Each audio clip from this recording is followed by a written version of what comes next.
Hey guys, John Day Trader here, coming back at you with another Set It or Forget It Sunday, or if you're watching this on Monday, Set It and Forget It Monday. As always, what I like to do is I like to sell puts for a 1 to 1.5% return per week. That annualizes out to over 52% a year. So this week I'm coming at you with this week's puts. But before I tell you what puts I'm looking at that I'm interested in, let's go over the puts that I called, not last week because unfortunately I didn't have time to make a video last week, but the week before. So we're going to look at the week of 8/6 to 8/20. As always, I track my performance to keep myself accountable. Let's look at the stuff that expired out of the money. So these are the puts that I called a pretty good floor on, and we didn't get stuck with the stock.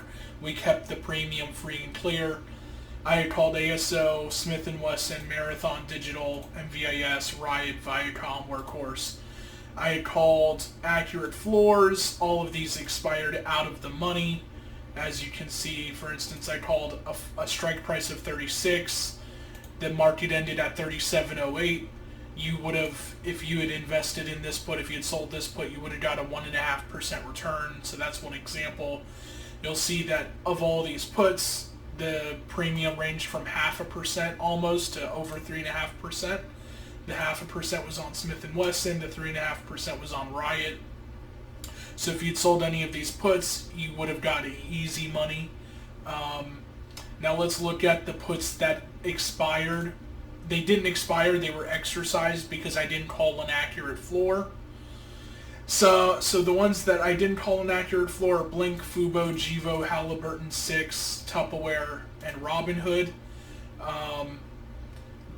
There's kind of two buckets here. There's ones where I didn't call an accurate floor.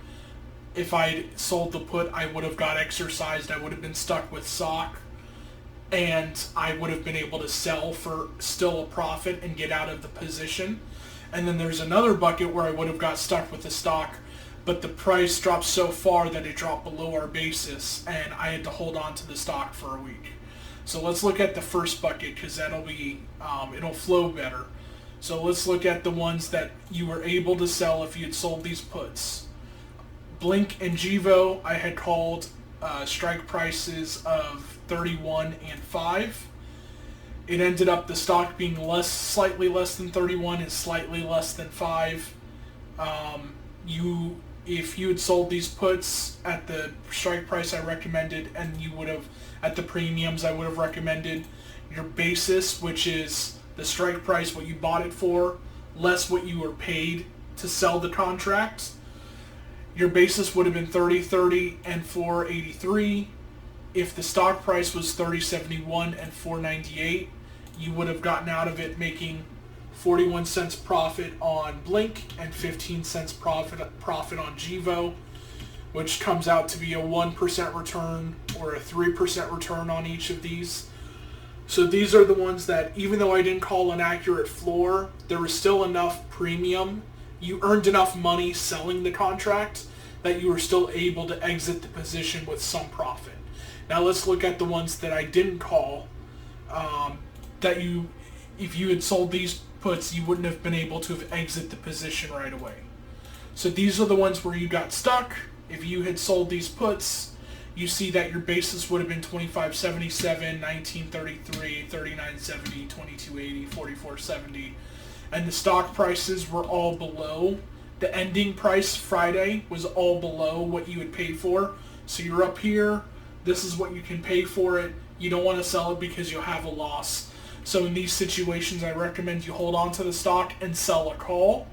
I didn't track what the call premiums would have been, but these were probably all in the money calls. So you probably would have got 2 to 3% return just selling calls. So even though you were stuck in a position, you still could have been making money selling calls.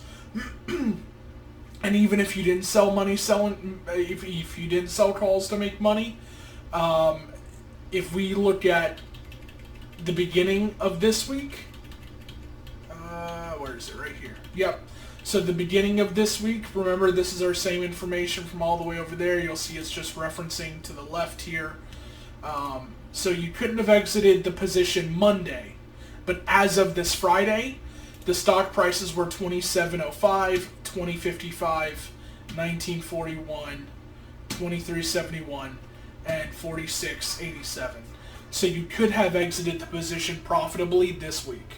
So as always, when I get stuck in stock where, if I get stuck in stock where, you know, I can't immediately sell, I'll sell a 1 week call, and then if the call hasn't pulled the stock away from me, then I'll just sell the stock when I can at a profitable point. So this is just to show you that even when you get stuck with stock, you can still turn around and still be making money, 1 to 2%. Now let's look at the plays I'm interested in for the upcoming week. This is the week 8:30 to 9:3. Actually, let me go back and unfilter this so we can see all the options. Let's clear this out. Clear this out. Okay, so these are all the things I'm looking at for this upcoming week from 8:30 to 9 set. Well, from 8:30 to, I'm sorry, this should be 9:3. All of these should be 9:3. These are the options I'm looking at, the stocks I'm looking at for selling puts this upcoming week. 2 are monthly options, so there's still 3 weeks left in a monthly contract. That's going to be ASO and Smith & Wesson. All the other ones are weekly.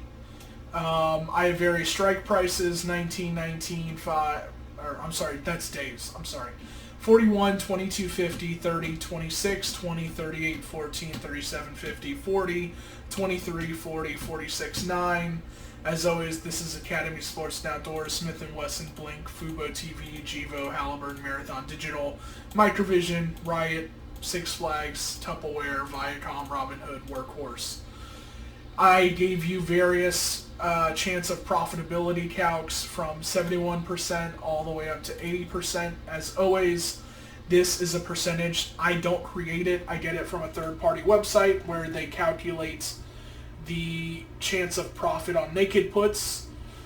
These are cash-covered puts, so what we're doing is more conservative than naked puts. So I would say there's a higher likelihood of profitability than naked puts, so these percentages are probably higher. But you can see I gave you 71% chance of profit all the way up to 80% chance of profit. And you can see the ROIs here. The ROIs are ranging from just under 1% for Viacom all the way up to 5% for Tupperware and 4% for Robinhood. Robinhood I really like. Robinhood, it's already profitable. It has a lot of room for growth in the future, and it has high rates of return for puts. So this would be my go-to before anything else, but that being said, I think these are all pretty good options. But Robinhood would definitely be the best at $46. I think we're kind of settling at a floor of $46, and it's probably going to climb up from there. But yeah, so you can see I gave you pretty good rates of return from 1% to 5%. So these are the plays I'm looking at playing this upcoming week. Guys, I hope you're in the market. The market keeps climbing. It's every time it dips, you have a chance to sell puts at a higher premium to get more return. And then when the market rises, you can buy yourself out of those puts. So, and if you're not in the market, hopefully at least you're just tuning in and learning something new and kind of getting an idea of how to sell puts. Guys, thank you for tuning in, and I hope you have a great day.